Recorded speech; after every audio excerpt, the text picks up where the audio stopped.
He is expelled from the hero's party for being considered useless, yet it turns out that he possesses SSS-ranked abilities in every field except combat.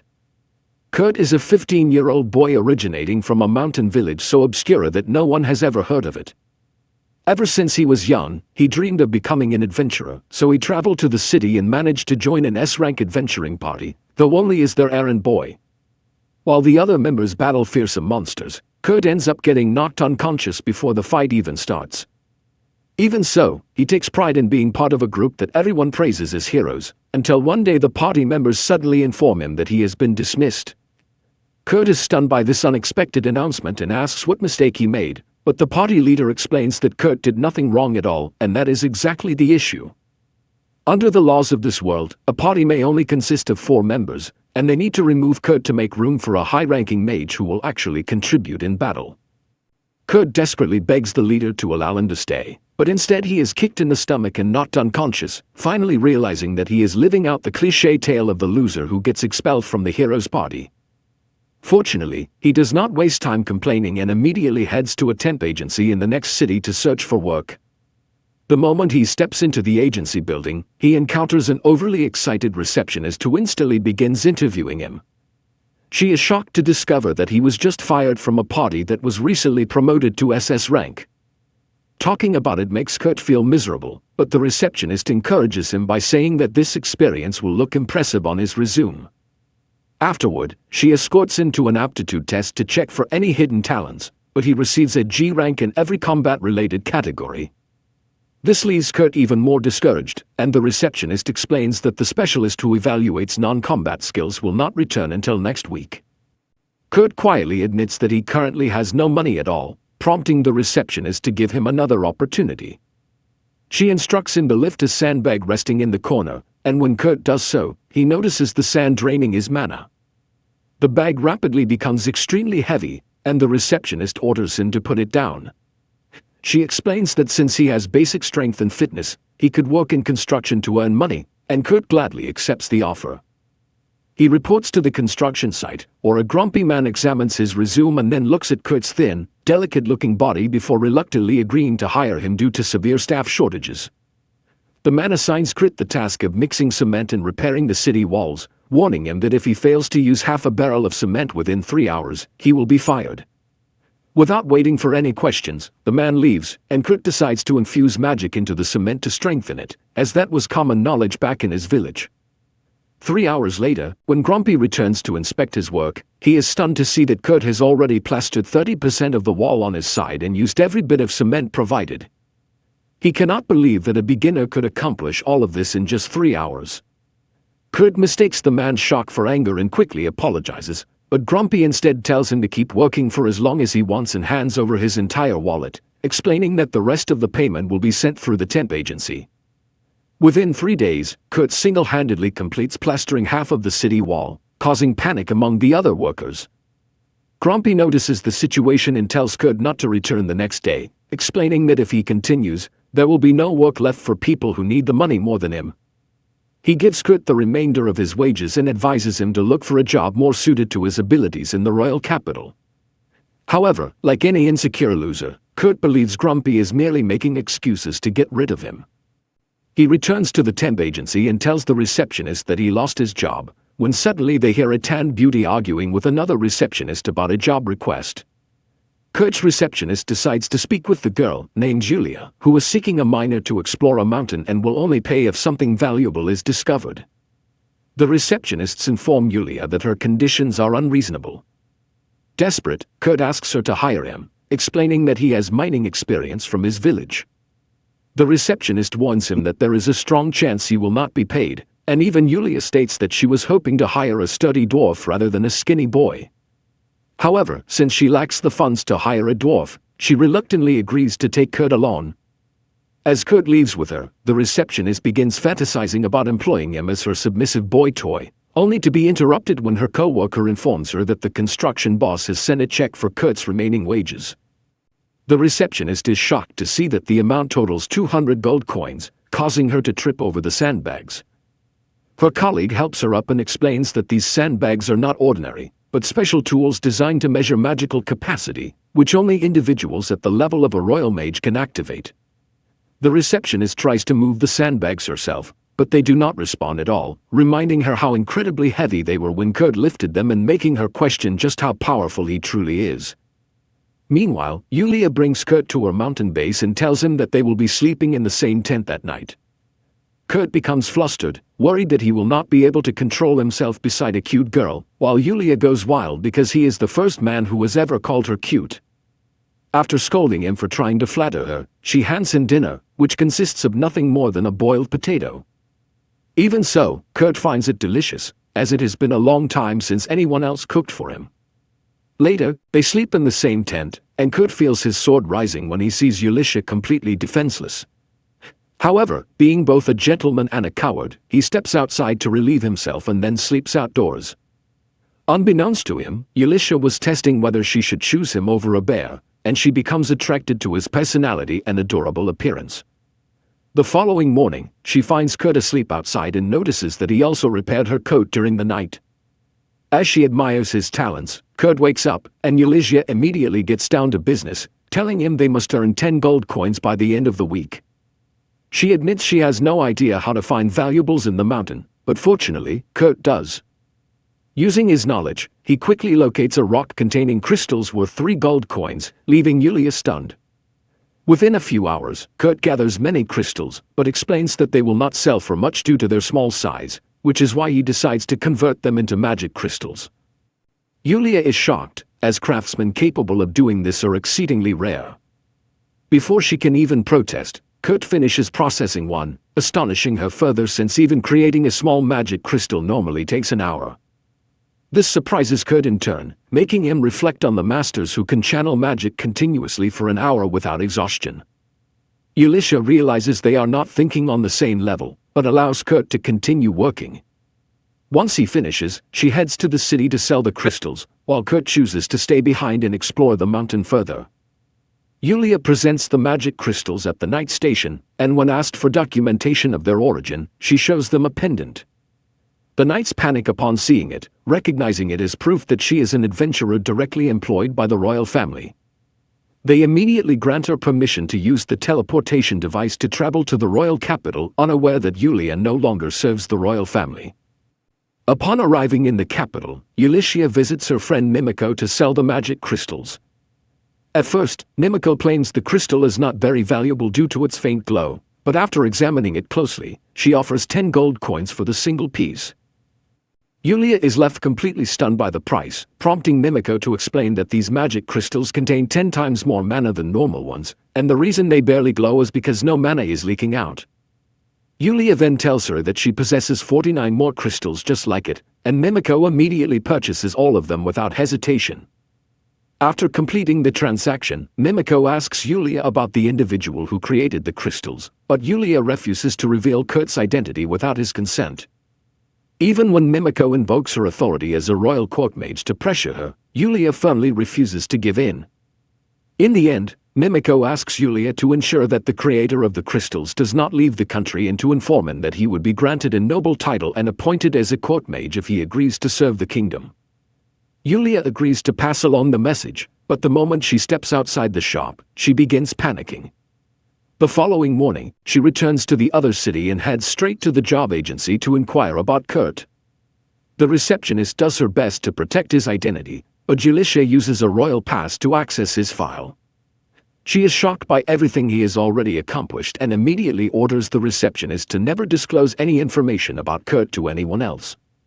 She then deposits the entire sum she earned from selling the crystals under Kurt's name before returning to the mountain to check on him. To her complete astonishment, Kurt has constructed an entire house from nothing in just one day. On top of that, he treats the achievement as insignificant, explaining that people in his village used to build houses like this all the time.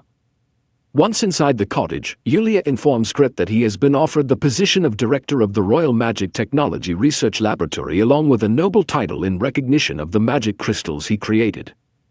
Kurt finds this impossible to believe, but when Yulia asks for his decision, he chooses to decline the offer, stating that he does not believe he is capable of leading others. He also tells her that he is currently enjoying working as a freelancer. Yulia suddenly becomes self-conscious and explains that she earned a large sum of money from selling his magic crystals. However, since she contributed nothing to their creation, she kept only 1 gold coin as her fee and deposited the rest into his account. That is why she asks Kurt to work with her again, so she can sell his magic crystals and earn the amount she needs through her commission. Kurt eagerly responds by telling her that he has already discovered another promising location for mining minerals and says he will prepare his tools immediately. Ulisha asks him to wait, assuming he must be exhausted. Kurt replies that he slept for a full 6 hours, which completely confuses Ulisha because she cannot understand how he managed that after building a cabin. Kurt, on the other hand, believes she is upset because he slept too long, since he only ever got 4 hours of sleep when he was part of the S-rank adventuring party. After that, Kurt guides her to the spot he mentioned earlier and instructs her not to dig deeper than 50 meters. He leaves Julia there and returns to continue digging at the location where they previously found the crystals. Several hours later, Ulisha manages to extract a topaz the size of a football from the ground, and she is thrilled because she can now earn money through her own effort. She then decides to check on Kurt, fully expecting that he must have dug out a simple cave by now. Instead, Kurt surpasses her expectations once again, as she discovers that he has created a fully developed mine inside the mountain and even lined the walls with glowing moss so no additional lighting is required. Yulia panics at the sight, just as Kurt arrives carrying a crate full of rocks. She eagerly asks him how his work went, hoping he will not surprise her any further. Kurt tells her that unfortunately he found mostly useless stones and only a small amount of the mineral he was searching for. Yulia feels oddly relieved upon hearing this. However, when Kurt mentions that the useless stones are called mayafel, she is utterly speechless. Kurt explains that in his village, they mine so much mayafel that they simply discarded it. Ulisha feels as though her mind is about to explode, as mayafel is even more valuable than platinum and diamonds. She collapses to her knees in despair. She then asks Kurt what the other mineral was that he had been searching for, and when he shows her a piece of orcolum, Yulia immediately recognizes it as the legendary metal known as the Metal of the Gods. She asks how he managed to find something so rare in this mountain, and Kurt calmly explains that orcolum can be found anywhere in the world if you dig deeper than 7 kilometers. At this point, Yulia no longer has the energy to be shocked. She simply confirms that Kurt dug 7 kilometers into the earth and returned to the surface in the same amount of time it took her to find a single mineral. Just then, golden sunlight pours into the mine from the opposite side, and she realizes that Kurt dug completely through the mountain while mining. However, she accepts this as perfectly normal behavior for him. Fortunately, Ulisha can now use the tunnel as a new route between the village and the nearby city, significantly reducing travel time. She decides to allow licensed merchants to use the tunnel in exchange for a maintenance fee, which would be enough to cover her taxes and living expenses. A few days later, Kurt visits the city and unexpectedly runs into Bandana, one of his former party members. Kurt becomes excited to see her and asks whether the rest of the party is also there. Bandana tells him that she has already left the party. After Kurt was expelled, the group struggled badly with their missions, and Bandana realized they were finished. Then another incident occurred where the party leader threw a fit after disliking the food at the city's most famous restaurant. He destroyed the place and left without paying, causing the guards to start searching for him. He later ordered Bandana to track down Kurt and bring him back to cook for them no matter the cost. Bandana took the teleportation stone under the excuse of finding Kurt quickly, but she knew the party leader was about to be arrested, and since their healer had been summoned by the church, there was no reason for her to return. She does not reveal any of this to Kurt and instead tells him that she was fired as well. Kurt becomes upset upon hearing this, believing it means someone like him can never return to the party. He tells Bandana that he admired the party leader deeply, and she scoffs, knowing a truth that none of the other members are aware of. She then changes the subject by telling Kurt that she is now a freelancer just like him. Since they are in the same situation, she suggests they help each other. She explains that one of her friends, an 8th-tier Meister and one of the kingdom's 15 master craftsmen, urgently needs assistance. She asks Kurt to help them as a personal favor, and the overly compliant Kurt cannot bring himself to refuse. He follows the map she gives him and arrives at the master craftsman's workshop, or a cute elf answers the door. Kurt is surprised, thinking this lowly girl is the 8th-tier Meister, but she introduces herself as Michelle, the assistant to the master craftsman. She cheerfully invites Kurt inside after he explains that Bandana sent him to help. However, the moment he enters, Kurt begins regretting it, as the place smells worse than a bachelor's apartment. He sees that the entire house is covered in filth, and Michelle tells him that she needs help cleaning it. Kurt realizes he was brought here merely to do chores rather than assist the master craftsman directly.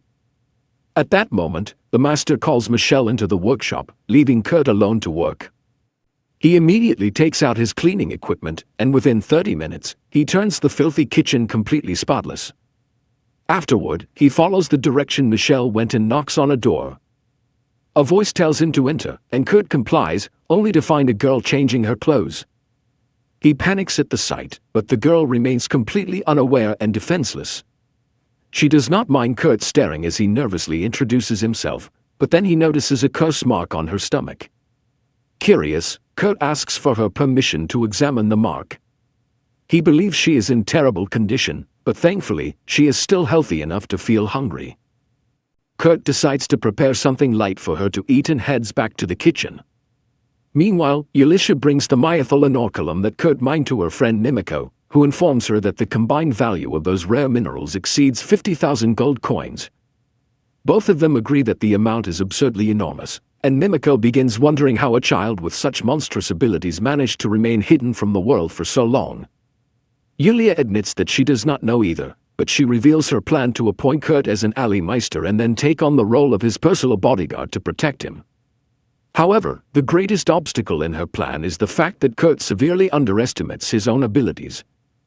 At the same time, Kurt finishes cooking a bowl of porridge for the cursed girl. When Michelle returns to the kitchen accompanied by her master, Alia, both of them are shocked to find the kitchen spotless, and Kurt apologizes to Alia for using it without permission. He explains that he was preparing food for the cursed girl, and Ophelia makes him promise to never reveal her existence to anyone. After that, she pays Kurt for the day's work and sends him away. Feeling uneasy about allowing an outsider like Kurt to meet the cursed girl, Alia returns to Liza's room, as Liza is her only student. After helping her get properly dressed, Alia tells Liz that she will first test the porridge for poison. Liz tells her that it is unnecessary because she trusts Kurt. Alia agrees, and Liz begins eating the porridge. She finds it delicious, but suddenly she groans in pain and collapses onto the floor. Alia panics, believing that Kurt poisoned the food, and immediately rushes off to find an antidote. However, Liz stops her, suddenly jumping back to her feet and declaring that she has been cured. She shows Alia that the curse has completely disappeared. Alia is utterly shocked, as she had never been able to lift the curse herself, and the speed at which Liz recovered seems extremely suspicious. She immediately travels to the capital with Liz and visits Nimiko's shop. Nimiko asks Ophelia why she came, but Liz suddenly reveals her face, causing both Nimiko and Elisha to fall to their knees in shock, as Liz is actually the kingdom's third princess. Oilia explains that Liz's mother came from a neighboring nation and that Liz herself is the key figure maintaining peace between the two countries. She was cursed as part of a plot to ignite war, yet the curse was suddenly lifted that very day. Oilia asks Nimiko to help identify who cast the curse, but Nimiko is far more interested in how the curse was broken. Liz happily explains that it was thanks to a man named Kurt, which causes both Nimiko and Elisha to panic upon hearing that he is once again involved. Alia then clarifies that Liz was freed from the curse after eating the porridge Kurt prepared, and Yulia begins wondering what other impossible feats Kurt may have accomplished during the 6 hours she was away from him. Nimiko then speaks up, stating that whoever cursed Liz must have connections to a curse user and enough influence to interfere with the palace's anti-curse barrier. She lists 3 suspects who meet those criteria: the first general of the Royal Expeditionary Forces, Pope Tristan of the Poland Church, and Isidora, the kingdom's third queen. While Oilia and Liz agree that Tristan and Isidora could manipulate the barrier, they doubt that Sanova is capable of doing so. Elisha counters by explaining that Sanova has ties to the Thieves' Guild, which specializes in this kind of operation. Since they cannot identify the culprit directly, Oilia devises a plan. She explains that under national law, Liz became an adult after her 15th birthday and must now undergo 1 year of training. Oilia proposes creating a fake workshop and inventing a fake 8th-tier meister to oversee the training. When Lise begins studying under this false meister, her enemies will attempt to investigate her teacher, but since the identity is fabricated, they will find nothing. Mimiko understands that if the princess's enemies dig too deeply, they will inevitably expose themselves. However, Oilia worries about finding someone qualified enough to convincingly act as a fake 8th-tier meister. Yulia immediately presents a solution by showing them one of the magic crystals made by Kurt, leaving Ophelia stunned upon learning that Kurt possesses more than one SSS-ranked skill. Lise is deeply impressed.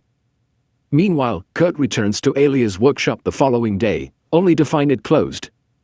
He encounters Michelle outside, who tells him that Oilia left the house after his visit the previous day, meaning there is no work available for him. Kurt feels dejected upon hearing this, but his growling stomach quickly distracts him. He heads straight to an inn to eat, where he overhears a group of adventurers discussing canceling a mission because their porter abandoned them. Kurt sees this as an opportunity to find work and approaches the group. One of the girls mocks him, saying that someone as scrawny as him cannot even carry his own weight. The knight smacks her and tells Kurt that he does not look strong enough for their mission, as they plan to hunt golems weighing over 200 kilograms. Kurt cheerfully replies that carrying 200 kilograms is no problem for him. To prove it, he lifts both men in the group, first the samurai, then the knight in full armor, astonishing everyone in the inn. After demonstrating his strength, Kurt secures the job as the group's porter for the mission. Once introductions are complete, he realizes that they are genuinely kind people and resolves to do his best not to disappoint them. However, just as they are about to enter a dungeon, Kurt steps on a slime and becomes stuck. The ranger, Sina, instructs him to stab the slime's core, but Kurt fails even at that and accidentally stabs himself instead. Sina is extremely disappointed by his lack of combat ability, but she defeats the slime for him. Kurt apologizes for slowing the group down, but they reassure him that his role is only to carry supplies and that protecting him is their responsibility. This kindness is completely new to Kurt, as his previous party members used to scold him whenever he made mistakes.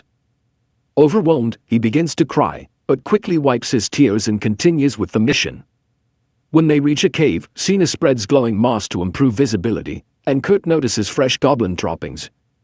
The adventurers tell him that handling 1 or 2 goblins would be easy, but they would have to flee if they encountered a group. As they proceed, Kurt notices something unusual on the cave wall, when suddenly the adventurers spot a goblin and kill it instantly. Before dying, however, the goblin calls out to its allies. Soon, goblin noises echo from both directions, and the adventurers realize they are trapped with no escape route. Kurt informs them that he discovered a secret passage they could use to flee, but the adventurers decide on a different course of action. As Kurt opens the hidden door, Sina follows him, claiming she will help find the exit, but instead she closes the door behind them. Kurt is confused, until the warrior and samurai explain from the other side that escaping is impossible with goblins approaching from both directions. They decide to stay behind and hold the goblins off while Kurt and Sina escape.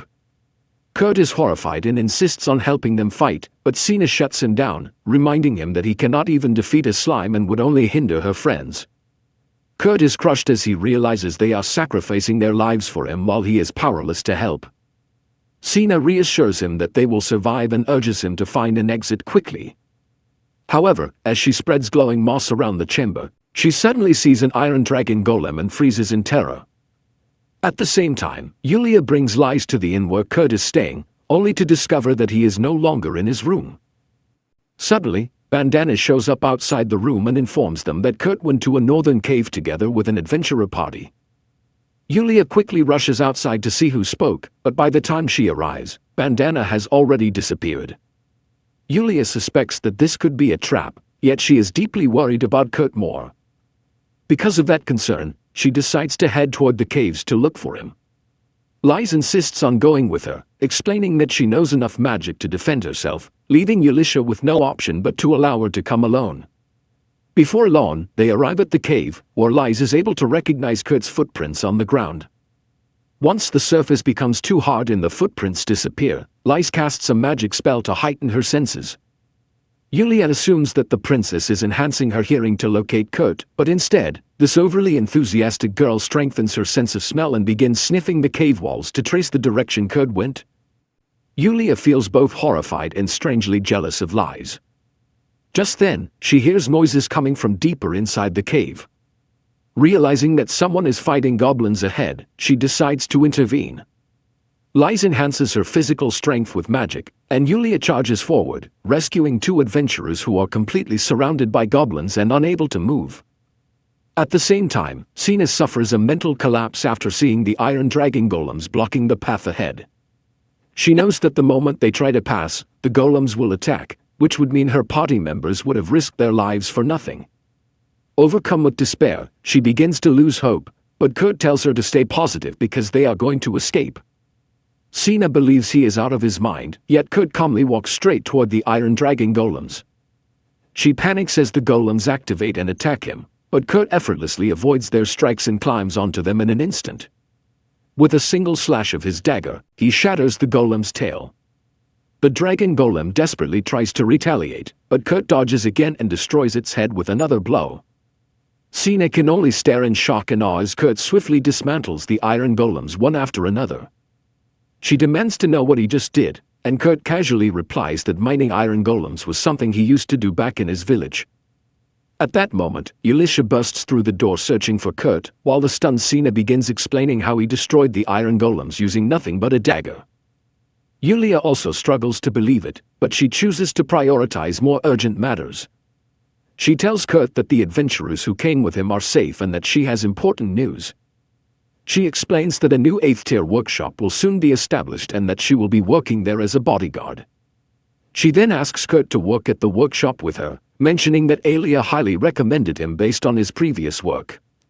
Kurt feels happy hearing this but hesitates, believing that he still needs to stay with the adventurer party. However, the adventurers encourage him not to miss such a valuable opportunity. Yulia adds that since the workshop is newly formed, it will require many workers, and she decides to hire the adventurers as well.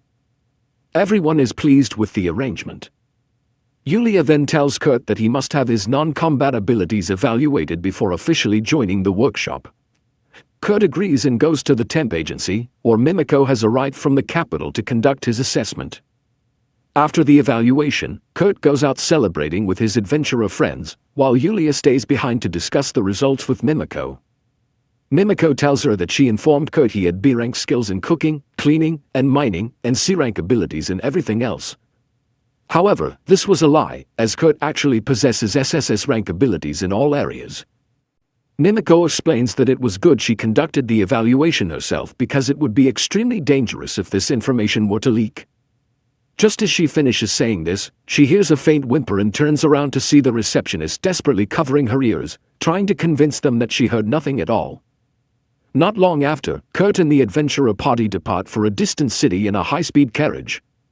While Kurt demonstrates his lack of refinement by pressing his face against the window, Liz explains that the city they are traveling to was once a military base near Demon Territory. It is far from the rest of the country, and direct teleportation there is impossible. However, Liz emphasizes that the city remains vital to the Alliance. The adventurers still cannot believe they are being hired by an Alley-meister in such an important location, but Julisha reassures them that they are fully qualified for the task. The warrior Ken and the samurai Danjo are pleased to hear this and ask about the Alley-meister they will be serving. This question leaves Yulia momentarily speechless, and she awkwardly makes excuses, saying that the Meister is currently busy with urgent matters. Meanwhile, Sina remains skeptical, believing they are not qualified to work under an Alley-meister. She suspects that Yulia only offered them the job to keep them quiet, and she resolves to protect her brother in Danjo if they are ever placed in danger. Soon, they arrive at the city where the workshop is supposed to be located. Kurt recognizes it as the city where he first worked as a freelancer and feels sad remembering how he was fired after only 3 days at the construction site. However, once they enter the city, he notices that the damaged wall has still not been repaired. Yulia distracts him by suggesting that the wall might be undergoing repairs using a different method, and Kurt accepts the explanation. Shortly after, they arrive at the workshop site, only to find an empty plot of land.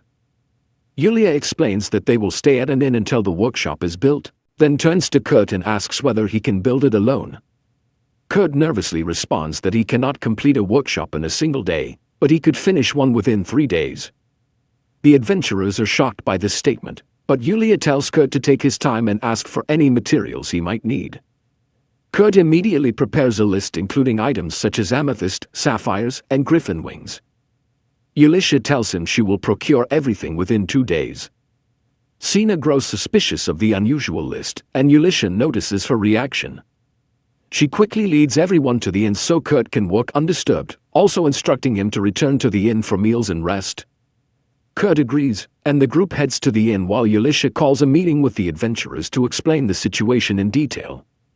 She introduces herself as a former adventurer who once worked directly for the royal family, after which Lies reveals that she is the kingdom's third princess. The adventurers are stunned and immediately ask whether Kurt is a noble as well. Yulia explains that even they do not know Kurt's true identity, but they are aware that all his combat skills are rank G, while all his other abilities are SSS rank. She admits they have not told Kurt the truth because he would never believe it. This angers Sina, who accuses Yulia of exploiting Kurt by hiding the truth from him and turns to her brother for support. Ken, however, understands that the situation is far beyond their authority and asks the others to continue. Lies then explains that she was cursed by someone and that Kurt unknowingly broke the curse simply by cooking porridge for her. That is why they decided to establish the workshop in this remote city to hide their identities and force the person who cursed her to reveal themselves. Lies emphasizes that Kurt knows nothing about her status as a princess and still helped her without expecting anything in return. Yulia says that Kurt is too pure for this world and expresses her desire to protect him, while Lies asks the adventurers for their help as well. Danjo and Ken immediately agree, stating that Kurt is their friend. However, Sina remains unconvinced and asks why they should risk their lives for someone they only met 3 days ago. Yulia calmly responds that she understands Sina's feelings completely, because she herself met Kurt only 6 days ago. Sina is stunned when she learns all of this, and she leaves the inn, lost in thought about what she should do next. After some consideration, she decides that the first thing she needs to do is check on Kurt and tell him the truth. However, when she arrives at the workshop site, she is shocked to discover that Kurt has already completed the basement. She is left completely astonished by this, but Kurt casually tells her that he is actually moving very slowly, explaining that back in his village, people were able to construct more than 10 houses in a single day. A still shocked Sina asks him whether he does not resent having so much work forced onto him. Kurt replies that he actually enjoys it very much, because in his previous party everyone constantly called him useless, but now he finally has the chance to be useful to others. At that moment, Sina suddenly understands why Yulia described Kurt as being too pure for this world, and she makes up her mind to support Yulia's act and help protect Kurt from the cruelty of the world. Meanwhile, Danzo returns to the city where he used to work and meets Bandana, who is now operating as an informant. Bandana tells him that the porter who abandoned their previous mission is actually a professional criminal who deliberately joins adventurer parties in order to sabotage them. She explains that one of their rival groups had paid him to ensure that Danzo's party accepted an extremely dangerous mission so they would all die, and that he had nearly succeeded. Danzo thanks Bandana for the information and pays her fee before heading to a bar, where the trader is celebrating what he believes to be his successful scheme. The trader curses Danzo's party for surviving the deadly cave and then receiving a job offer from the third princess, but he still intends to destroy them so his reputation will grow among future clients. However, when he notices Danzo sitting behind him, he panics and flees the bar. He trips over a wire, allowing Danzo to catch up to him easily, and Danzo tells him that he should have paid closer attention when he decided to hire him. The trader soils himself as he desperately begs for mercy. Fortunately for him, Danzo has no intention of killing him and instead lets him go with a warning never to come near his friends again. This outcome disappoints Bandana, who had been watching from the shadows the entire time. She had wanted Danzo to eliminate the trader, as he could interfere with her master's plans in the future. However, just as she prepares to deal with the problem herself, 2 spies arrive and take the trader away. Bandana recognizes them as agents from the intelligence unit run by Mimiko, whom her master specifically ordered her not to interfere with. Shortly afterward, Bandana receives a message from her master assigning her next mission, which is to investigate Kurt's hometown. 3 days pass after Kurt begins working on the workshop, and when everyone comes to inspect the progress, they are left speechless. The workshop stands as the most luxurious building they have ever seen, complete with fruit-bearing trees growing in its garden. No one can comprehend how Kurt managed to accomplish all of this in only 3 days. However, they have not yet seen the interior. Inside, the entire building is fully furnished, and Kurt has even created a special device capable of producing all the water the workshop needs. This detail confuses everyone the most, prompting them to ask Kurt to explain how it works. He tells Ulisha that he transformed the gemstones he requested into magic crystals that supply water, light, and heat to the building throughout the year. He also constructed private rooms for everyone and an extravagant office for the Alleiermeister. Kurt then asks Alicia when the Alleiermeister will return, and she makes an excuse, saying that he has become busy with a new matter. She then asks Kurt where his own room is, and he responds that since he is only responsible for errands, he does not need a room and plans to sleep in the empty kitchen storage area. Everyone panics upon hearing this, and Ulisha and Lies immediately tell him to use the office as his personal room for now, since it will remain unoccupied. It takes 2 full hours of persuasion from everyone before Kurt finally agrees to use the office as his room. Afterward, Yulia asks Kurt whether he can create a barrier to protect the building from curses, but Kurt explains that doing so is beyond his expertise. As a result, Yulia resorts to the traditional method of placing warding circles all over the building to protect Lies and the others from curses. Later, she is startled when Lies suddenly opens her door, thinking that Kurt had come to sneak into her bed at night. However, the next morning, while everyone is enjoying the food Kurt prepared, Kurt begins cleaning the warding circles, believing them to be nothing more than graffiti. Yulia rushes to stop him, but she arrives too late and watches in horror as Kurt wipes away the final circle right in front of her. Even though Mimiko had previously stated that the circles were impossible to remove, Yulia hurriedly invents an explanation to give Kurt.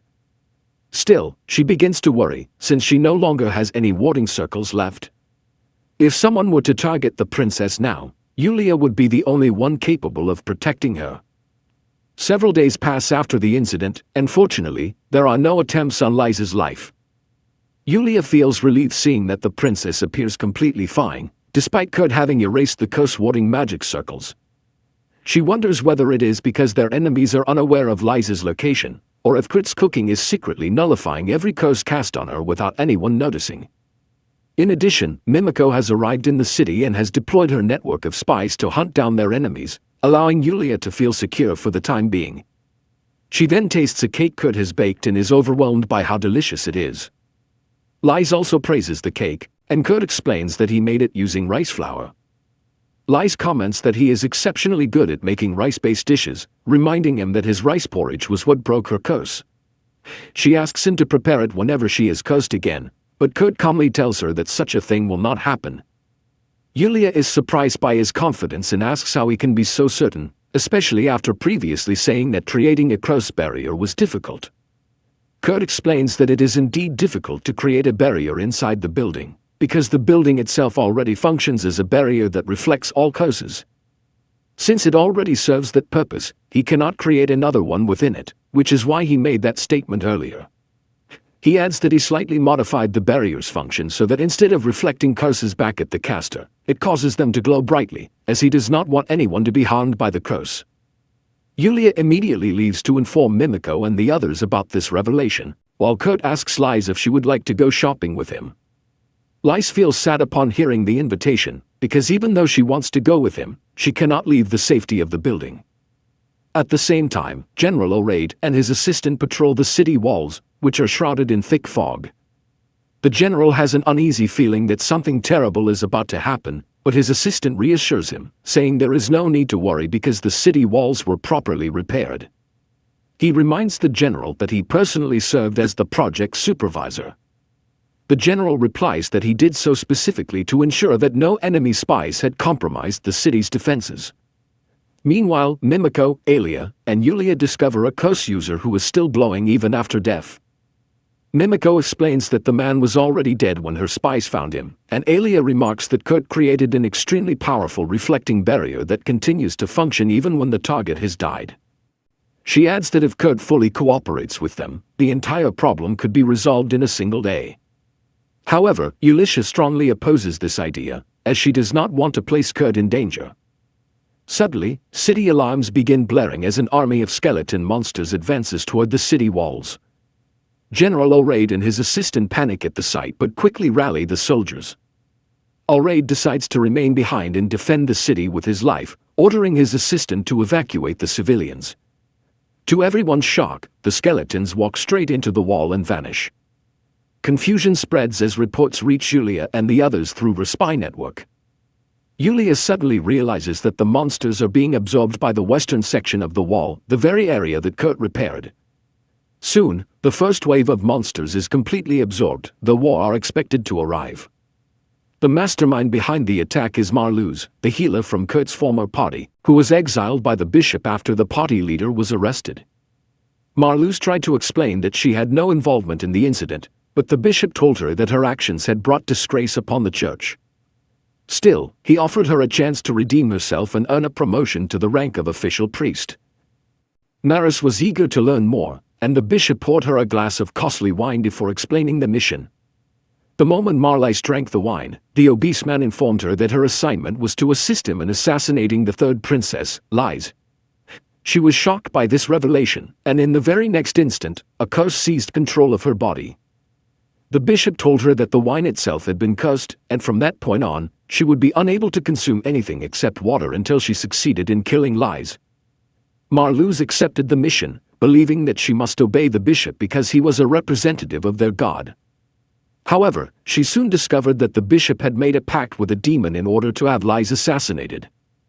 By then, though, it was already too late for her to change her decision. In the present, the demon drains her magical power to summon additional skeletons, and Lise realizes that she has been set up to be used as a sacrifice. The following day, Yulia informs Lise and Kurt about the skeleton monster attack originating from nearby ruins. She explains that the moment the skeletons made contact with the city wall, they were immediately destroyed. Kurt responds by saying that in his village, it is common knowledge that skeletons are purified as soon as they touch walls. Yulia is not surprised by this explanation, but she knows that Kurt only repaired 1/3 of the wall, leaving the remaining sections vulnerable to the skeletons.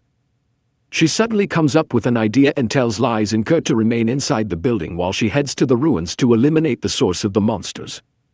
Kurt offers to accompany her, but Yulia refuses, reminding him that he cannot fight and that his primary responsibility is to protect Lise. She then goes to the storage room and retrieves the magic crystals created by Kurt, as her plan requires using them against the monsters. After that, Yulia takes Namiko and Ophelia to the Knights' Barracks, where Elra is busy devising a strategy to defend the city. He is surprised to see so many high-ranking individuals present, and Yulia explains that they are all there to ensure Princess Liza's safety.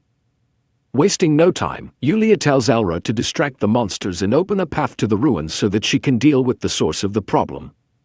Elra warns her that the plan is extremely dangerous, but Yulia shows him the magic crystals and says they are sufficient to accomplish the task. Elra agrees to follow her plan but decides to personally raid the ruins alongside Yulia, leaving the city's defense in the hands of his deputy. They proceed to the city gates and find a massive horde of undead monsters waiting for them. Yulia instructs everyone to close their eyes before throwing a magic crystal toward the horde. The instant the crystal touches a zombie, it releases a blinding flash of light that purifies all the monsters in the area at once.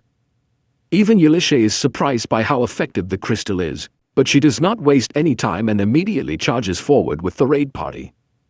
Back at the workshop, Kurt wonders how he can help his friends deal with the monster crisis. He recalls a master blacksmith from his village and thinks that if he can forge weapons like that craftsman, he might be able to contribute. He begins forging a short sword, but he is dissatisfied with the outcome. Just as he is about to discard it, Lise comes looking for him. Curious about the sword he is holding, she asks about it, and Kurt explains that it did not turn out as well as he hoped, but it contains a magic spell that activates when it is held above her head. Lise says she likes the sword very much, so Kurt gives it to her as a gift. She thanks him, but Kurt senses that her cheerful behavior is only an act and that she is actually afraid all the time. He finally decides to confront her and asks whether someone is trying to kill her. Lise grows sad at the question and confirms it, saying that she is causing her friends a great deal of trouble because of it. She explains that even now, Yulia has gone to the western ruins to stop those who are targeting her life. Kurt suddenly remembers that he once visited the same ruins with his former party and recalls that it was the perfect place for drawing on walls. He begins to suspect that the one targeting Lise might be the small graffiti monster Yulia once mentioned, and he wonders whether he is so weak that he cannot even fight such a creature. Lise tells him that she also wants to fight her enemies so her friends do not have to risk their lives for her, and Kurt sympathizes with her, as he feels powerless as well. He suggests that they go to the ruins together and defeat the monster themselves, but Lise is hesitant. She points out that monsters are surrounding the city from all directions, but Kurt tells her that there are always alternative ways to reach the ruins and deal with their enemies. Lise changes into proper clothes for the trip, saying that she needs to look the part before fighting. She then looks at the knife Kurt just gave her and remembers that he told her it contains a magic spell activated by holding it above her head. Curious, she draws the knife and raises it overhead, but nothing happens. Kurt then tells her that they should leave immediately. However, just as she turns around, she notices something unexpected. Meanwhile, Yulia and Alra battle through endless hordes of zombies as they push toward the ruins.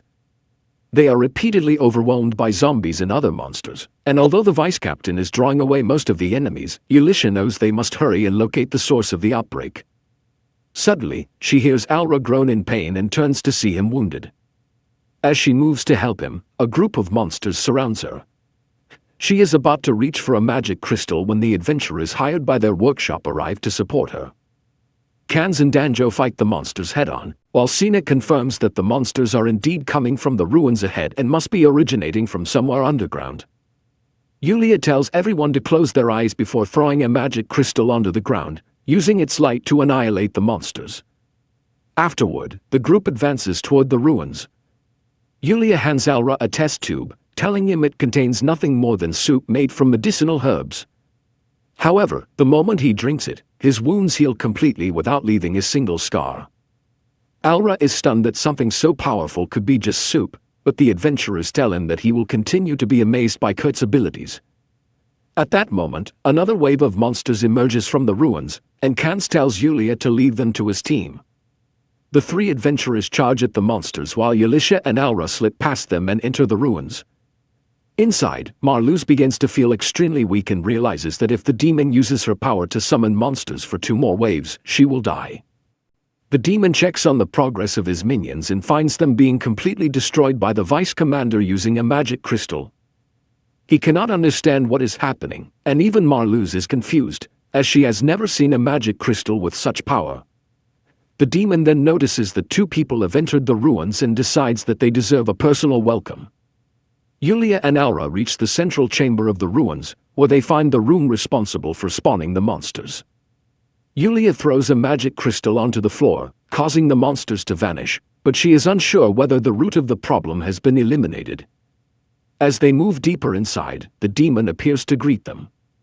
Yulia declares that he is the final boss they must defeat and charges at him. She tosses a magic crystal into the air and slashes it, creating a blinding explosion of light. However, it is not enough to exorcise the demon. He tells Yulia that her attack would have been extremely dangerous if he did not possess infinite lives. At that moment, Alra attacks the demon lord, who does not even bother to dodge, as his wounds heal instantly. The demon tells Yulia and Alra that they are impressive for humans and then shows them a vision of the knights struggling against the monsters. He mocks them for risking their lives to protect the city and the princess, but Alra declares that his knights will never allow a demon to act freely. The demon decides to crush them completely and summons powerful monsters, claiming that the adventurers at the ruins entrance will be unable to stop them and that the creatures will eventually reach the city walls and destroy them. Yulia and Alra launch their attack on the demon while he is still delivering his villainous monologue. But the demon simply lifts up its head and snaps it back into place as if its body were built from Lego pieces. Yulia begins to feel genuinely terrified because no matter what they try, they are completely unable to injure the demon in any way. And if his summoned monsters truly manage to break through the city's defenses, countless innocent civilians will be killed. The demon takes pleasure in seeing the despair on her face and tells her that her fears are about to become reality. At the same time, Marl is extremely tired and starving inside the summoning chamber. She no longer has the strength to escape or erase the magic circle. All she can think about is wanting to eat Kurt's homemade food just one final time. Suddenly, she hears Kurt's voice saying that they should dig in this area, and she assumes she is imagining things. However, a few moments later, Kurt breaks through the ruined floor and climbs upward. He is shocked to see Marl there, and she is just as surprised to see him. Kurt then helps Lise stand up, and Marl assumes that Kurt already knows she was involved in the assassination attempt on the princess and that he brought the princess here to prove her innocence. Lise asks Kurt about the woman lying inside the magic circle, and he explains that she is a nun and the healer from his former party. Marl corrects him, saying that she is a former nun because she was expelled from the church, and Kurt asks if that is why she targeted Lise. Marl chooses to reveal the truth, explaining that Bishop Tristan is the real mastermind, but Kurt does not even let her finish speaking. Instead, he asks if she went insane after being dismissed and started drawing strange circles everywhere. Marl is left confused, but Lise hears everything and realizes that the bishop is the true enemy. Kurt scolds Marl for vandalizing the area, and Lise thanks him for getting angry on her behalf. Marl has no idea what these two idiots are even talking about. Then Kurt suddenly asks, "Where is Ulisha?" because she should have already arrived to clean up this mess. Marl tells him that Ulisha is upstairs, so Kurt decides to go meet her. He tells Lise to stay behind because it will be safer, but she volunteers to go upstairs instead and meet Ulisha. She reassures Kurt that he does not need to worry because the person targeting her is already right here, and she is carrying the knife he gave her earlier. As the princess leaves, Marl wonders how foolish Kurt must be to send her straight to her death. But then Kurt prepares a mop to erase the magic circle. Marl thinks that it is impossible for him to do it. Yet Kurt wipes away the magic circle in a single motion, completely destroying it. The demon senses this immediately and is forced to evade Yulia's attack because he is no longer invincible. Both of them realize what just happened. Yulia tries to use a magic crystal against him, but the demon swiftly knocks it out of her hand. The demon announces that he will kill them swiftly now, but at that exact moment, Lise arrives. Everyone is stunned to see her, but the demon does not hesitate and drives a precise strike straight into her heart. Lise collapses to the ground, and Yulia panics. The demon laughs and says that the princess was foolish enough to help him finish his task. But then, Lise's body suddenly transforms into glowing butterflies made of light. Everyone is bewildered by the sight. Then the real Lise appears behind Yulia and Raid. The demon cannot believe that he just attacked an illusion because it felt exactly like a real human. Lise explains that it is due to the knife Kurt created for her. She says that the knife has the ability to produce flawless illusions capable of deceiving absolutely anyone. The demon attacks her again immediately, but that version also turns out to be an illusion. The real Lise appears right beside the magic crystal and smashes it. The demon screams in agony as the light completely destroys him. Kurt hears the screams from below and wonders what on earth is happening. At the same time, all of the monsters summoned by the demon disappear instantly after his death, and everyone feels a wave of relief. However, Ulisha is furious with Lise for recklessly risking her life and coming to the ruins. She scolds her harshly, and Lise apologizes, saying that she felt compelled to act. Yulia then says that there is no need to apologize because Lise truly saved all of them. Raid agrees with her and thanks the princess for saving his life, but she tells him to stop being so formal. She says that they both did an excellent job protecting the city and promises to reward them. Aura immediately asks for a massive amount of alcohol so he can celebrate with his men. Back in the basement, Kurt finishes cleaning the magic circle, and Marl feels extremely hungry due to the curse placed on her. Kurt hears her stomach growl and offers her some rice balls he made himself. Marl thinks she will probably throw it up immediately because of the curse, but she still wants to taste Kurt's cooking one last time. She takes a bite and is shocked by how unbelievably delicious it is. In the next instant, her curse disappears as well. Marl cannot believe it, but everything finally makes sense to her, how Kurt was able to erase the magic circle so easily. She realizes that Kurt had been protecting their party all along, and they had taken his kindness for granted. Overcome with regret, she begins to cry and apologizes to Kurt, who tells her that it is fine because she has learned her lesson. At that moment, Lise and Yulia arrive. Before they can reach Marl, two spies from Mimiko emerge from the hole to arrest her. As Marl is taken away, she hopes Kurt will stand up for her. Instead, he promises to bring her favorite bread while she is in prison. After that, Lies and Kurt check on each other, and Ulisha cannot believe that these two clueless idiots managed to save her. She puts her arm around Kurt and tells him that they should go home. Later that night, a celebration is held for all the knights, and they eat with intense concentration. Kurt becomes nervous because he cooked the food himself, and to him it looks like the knights are forcing themselves to eat since no one is talking. He anxiously asks if he should make something else, but Alra reassures him that there is no need to worry because the food is so delicious that the knights cannot focus on anything else. Kurt feels relieved and thinks that the supervisor from his construction job is a really nice guy. However, when he finds out that the man is actually the city's general, he is completely shocked. Raid asks Kurt whether he likes the city, and Kurt replies that he truly loves it because it is such a pleasant place to live.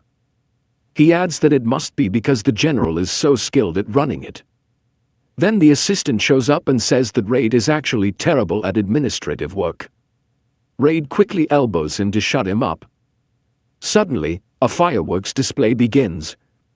Everyone is captivated by it, and Kurt is happy to hear their reactions because he was the one who prepared the fireworks. Then Raid and his assistant notice that their battle wounds from earlier have healed, and Kurt asks why they look so surprised. He explains that it is common sense for wounds to disappear after eating a good meal. Shortly afterward, Kurt and the others take a carriage to a nearby village. During the trip, Kurt falls asleep and dreams about his childhood. 10 years ago, when he was a young boy living in his mysterious village, he met a dragon girl who was the daughter of a traveling merchant who often visited the village. Young Kurt eagerly tried to talk to her, but she ignored him no matter what he said. He was about to cry when the girl, named Hilda, suddenly explained that her father told her not to speak to the villagers because they were strange and she might develop odd habits from them. She claimed that she was simply talking to herself, which made Kurt extremely happy because he realized she was using a loophole to speak with him. They soon became close friends, and Hilda completely forgot her father's warning as she started playing with Kurt. They rode a golem to the nearby mountains because Kurt wanted to show her a rainbow-colored flower. However, Hilda climbed down first and ate some red berries that looked delicious. Sadly, the berries were poisonous, and she immediately collapsed. Kurt rushed over to her and understood what had happened. Fortunately, he knew how to make medicine to counteract the poison. Driven by his resolve to save Hilda, he prepared the medicine and chose to administer it to her through a kiss. Just as he reaches this moment in his dream, Ulisha tells him to wake up because they have arrived at their destination. Yulia then goes to speak with the village chief, who is panicking due to the severe water shortage in the village. He explains that they barely have enough water to drink, and at this rate, they will never be able to grow crops to sustain themselves. Yulia examines the map and realizes that a large water reservoir exists in a nearby village and could potentially be connected to this one. The village chief rigidly tells her that he already tried that solution, but the neighboring village refused to share any water. Now, they have no choice but to depend on the power of their workshop to survive. Afterward, Yulia returns to the inn and finds Danzo standing guard while everyone else has gone up the hill to help an elderly bird tamer suffering from back pain. Yulia finds this excessive and strange, but she decides it is not her concern. She informs Danzo that she plans to go to the nearby village to negotiate water sharing. However, upon arriving there, she discovers that the situation is just as dire because their water reserves are nearly depleted as well. As Ulisha comforts the village chief who was crying in despair, several villagers rush over to alert her about an emergency at the top of the hill.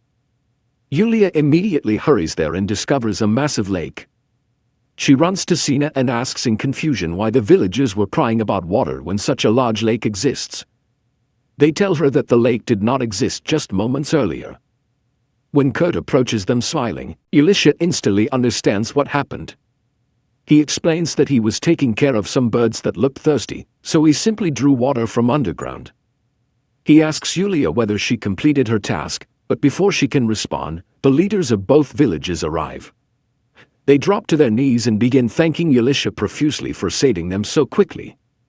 She tries to calm them down, while Kurt thinks to himself that Ulisha is incredible for resolving the issue in the same amount of time it took him to dig a well. After that, the group returns to their base. The villagers present them with a large number of eggs, and Kurt begins thinking about what dish